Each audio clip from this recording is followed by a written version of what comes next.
When you hear about some groundbreaking discovery, have you ever stopped to think about how it all began? It's not just about a brilliant idea. Researchers are out there every day taking raw, messy data and turning it into these incredible stories that can literally change the world. So, how do they do it? Today, we're going to pull back the curtain and look at a program designed to teach them exactly that: how to find the story in the numbers.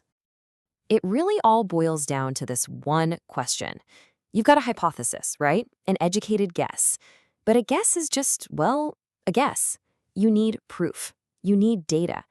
And once you've got that data, you're often staring at this giant mountain of numbers. So what's the next step? How do you get from a spreadsheet that makes your eyes glaze over to a powerful conclusion that people actually pay attention to? And that right there is the real trick, isn't it? I mean, pretty much anyone can collect information. The magic, the real genius, is knowing how to make sense of it all, how to find the patterns, the signals, and the noise. This is that critical moment where having the right tools and the right skills can mean the difference between a forgotten data set and a world-changing discovery. Okay, so our first stop is the toolkit. We're going to take a look at a specific program that uses this really powerful and, by the way, free piece of software called JASP. Its whole purpose is to turn scholars into top-notch statistical storytellers.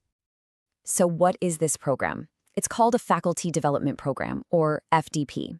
And this isn't some boring theoretical lecture series. Nope, it's an intense, 2-day, hands-on workshop.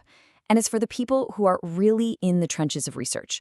We're talking faculty members and PhD scholars. The entire point is to give them practical, usable skills with this JASP software.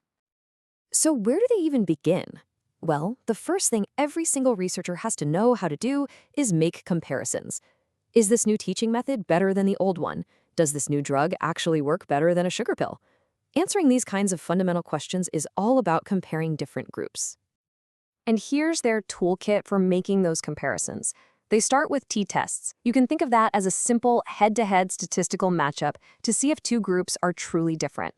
Then they level up to ANOVA, which is kind of like a t-test, but for comparing 3, 4, or even more groups all at once. And for data that's in categories, like yes, no, maybe, they use chi-square tests to figure out if the patterns they're seeing are the real deal or just random chance. But great research is about more than just comparing groups.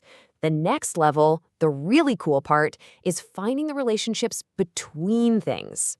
Can we actually use one piece of information, like how many hours someone studies, to predict something else, like their final exam score? This is where the analysis starts to feel like a genuine superpower. So here are the prediction tools. They start with simple linear regression. That's for finding a straight line connection between two things, like your height and your shoe size. Then they kick it up a notch with multiple linear regression. This is like using a whole bunch of different ingredients to predict a final outcome. And lastly, for those questions that have a simple yes or no answer, like will a customer buy a product, they learn binary logistic regression to figure out the odds.